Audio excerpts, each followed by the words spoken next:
Canada wins a rematch of the Olympic gold medal game 4-0 today against the Americans. Obviously, not as high stake as the gold medal game, as America's team is mostly a C roster, while Canada do have some good names, but not as strong as their Olympic team.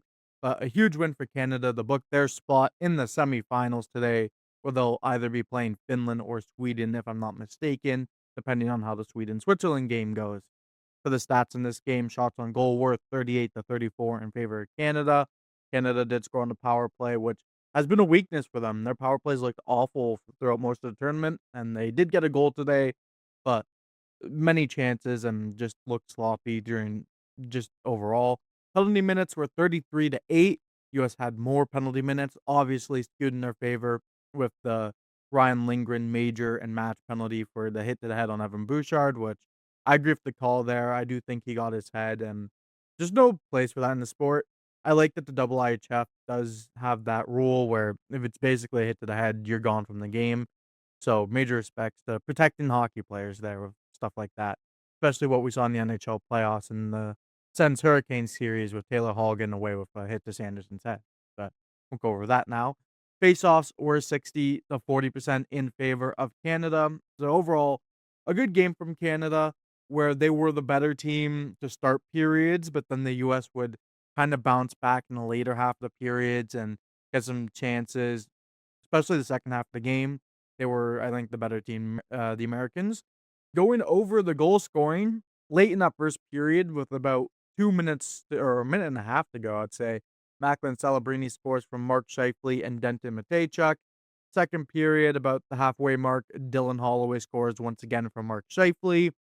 Third period, Canada would add two empty netters, Connor Brown from Zach Whitecloud and Ryan O'Reilly, and then Sidney Crosby, his first of the tournament. He's had a great tournament, but a lot of assists. Now he gets a goal, assisted by Dylan Cousins and Darnell Nurse about 40 seconds later, actually. So, yeah, Canada, a good result today. Definitely, I'd say, tale of two halves type of game. The first half of the game, Canada, like the first period, I thought Canada was just going to run the US out of the building. They dominated them. Shots were like 7-0 at one point.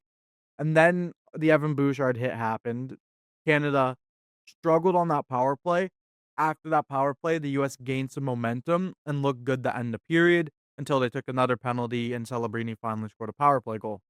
Second period, once again, Canada looks good coming out of the gate. They're all over the US, hoping they get a goal. They did get a goal from Holloway.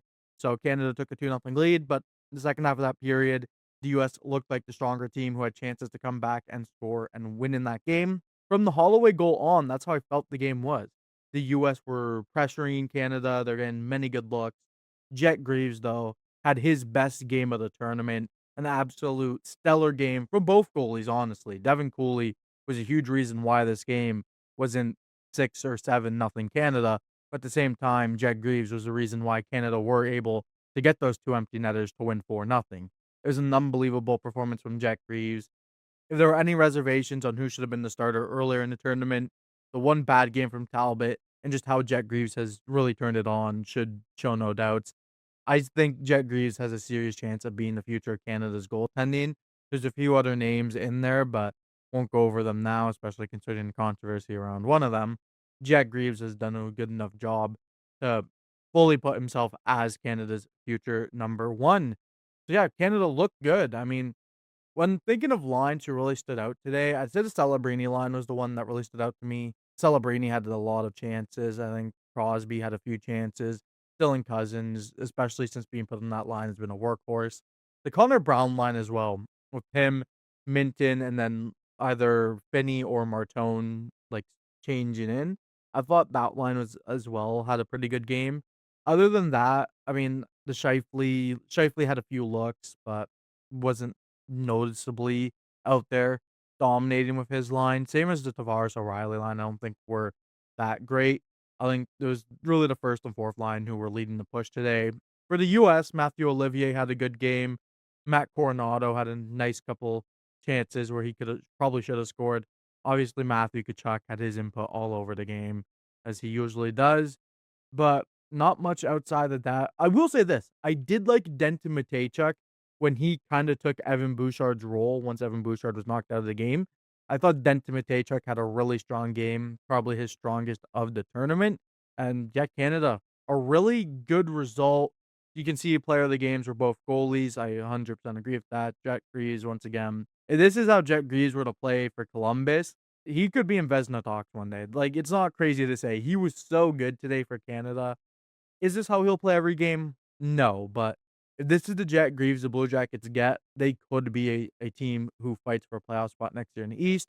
As for Devin Cooley, I mean, he's playing for a contract, if I'm not mistaken. I do believe he's a free agent. Had a heck of a game. He'll be worth a couple million, I think, and could be a good potential 1A, 1B scenario for a team this year. I don't know where he goes. I mean, I wouldn't mind him in Ottawa if he wants to be a partnership with Allmark.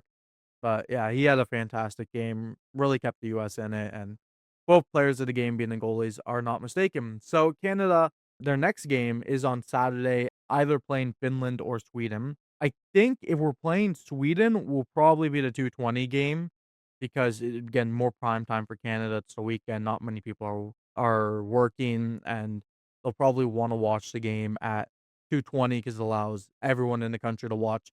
Compared to it being at like 10:20 and everyone out west gets screwed over by a early start.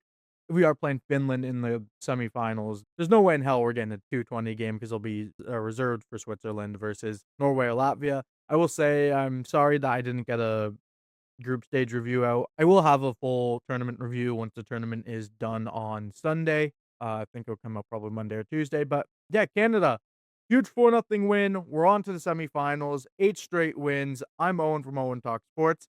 Let's hope Canada, they got 2 more games at least. Let's hope the final one is a gold medal game where Canada can get it done and have a perfect 10-0 tournament.